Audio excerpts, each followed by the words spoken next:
राजधानी दिल्ली में नई सरकार के गठन के साथ ही और राज्य को नए मुख्यमंत्री मिलने के साथ ही काम की जो कवायद है वो पुरजोर तरीके से शुरू हो चुकी है।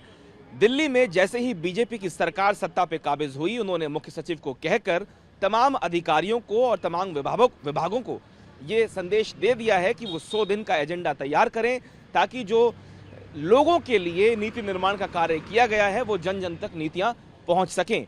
सरकार में आते ही पहले ही दिन सबसे पहले मुख्यमंत्री ने कैबिनेट बुला के आयुष्मान भारत योजना को दिल्ली में लागू करने का फैसला लागू कर दिया है। उसके अलावा जो सड़क मरम्मत का काम है या जल भराव का काम है, इन चीज़ों को डिस्कस करने के लिए आज एक बड़ी बैठक बुलाई गई है, जो जल विभाग के साथ की जाएगी, जल बोर्ड के साथ की जाएगी और साथ साथ पीडब्ल्यूडी के अफसरों को भी आज तलब किया गया है। इसके अलावा एक बड़ी चीज़ जो आज देखने में मिली वो ये कि जितने भी पुराने अधिकारी आम आदमी पार्टी की सरकार के दौर में डेपुटेशन पे अलग अलग विभागों में तैनात किए गए थे, उनको अपने मूल जो है दफ्तर के अंदर आज रिपोर्ट करने के लिए कहा गया है। साथ साथ जो पहले पीए पीएस बनाए गए सरकारी तौर पे, उनकी जो काम है उस पूरे कार्य को रद्द करके उनको अपने मूल विभागों में लौटने के लिए कहा गया है।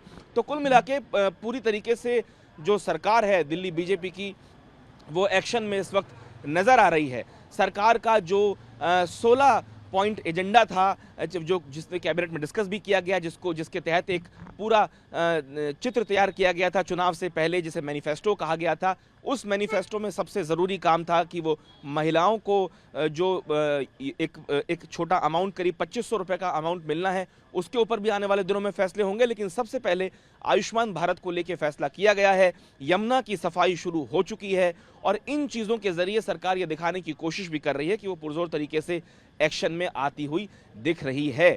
तो कुल मिला के यमुना की सफाई एक बहुत बड़ा मुद्दा था। दिल्ली में पॉल्यूशन का एक बहुत बड़ा मुद्दा है, जो बड़ी चुनौतियों के तौर पे बीजेपी के सामने है। इन्हीं मुद्दों के ऊपर चुनाव लड़ा गया और आखिरकार जब बीजेपी सत्ता पे काबिज हुई है तो बीजेपी के सामने ये बड़ी चुनौतियां हैं। दिल्ली में पॉल्यूशन किस तरीके से कर्टेल किया जाए, उसे काटा जाए। इसके अलावा यमुना की सफाई, कल हमने देखा कि मुख्यमंत्री अपनी पूरी कैबिनेट के साथ आरती करने के लिए घाट पे पहुंची थी, उन्होंने आरती में हिस्सा लिया, उन्होंने कैबिनेट की बैठक बुलाई। वहां पे आयुष्मान भारत योजना को, जो हेल्थ स्कीम है केंद्र सरकार की, उसको दिल्ली में लागू किया गया। लंबे वक्त तक इसको लेके बीजेपी और आम आदमी पार्टी में लड़ाई चलती रही, लेकिन आम आदमी पार्टी ने इसको दिल्ली में लागू नहीं किया।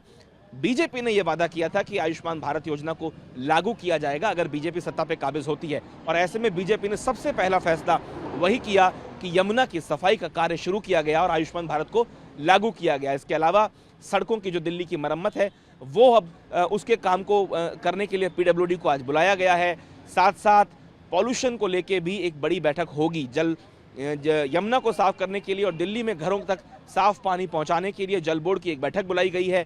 लगातार जो कैबिनेट के मंत्री हैं वो सचिवालय आकर अपना पदभार संभाल रहे हैं और अब जब दिल्ली बीजेपी की सरकार ने कार्य शुरू किया है, ऐसे में जितने वायदे जो उन्होंने अपने मैनिफेस्टो में किए थे वो उनको पूरे करने होंगे। लगातार अपोजिशन के तौर पे आम आदमी पार्टी बीजेपी को घेर रही है।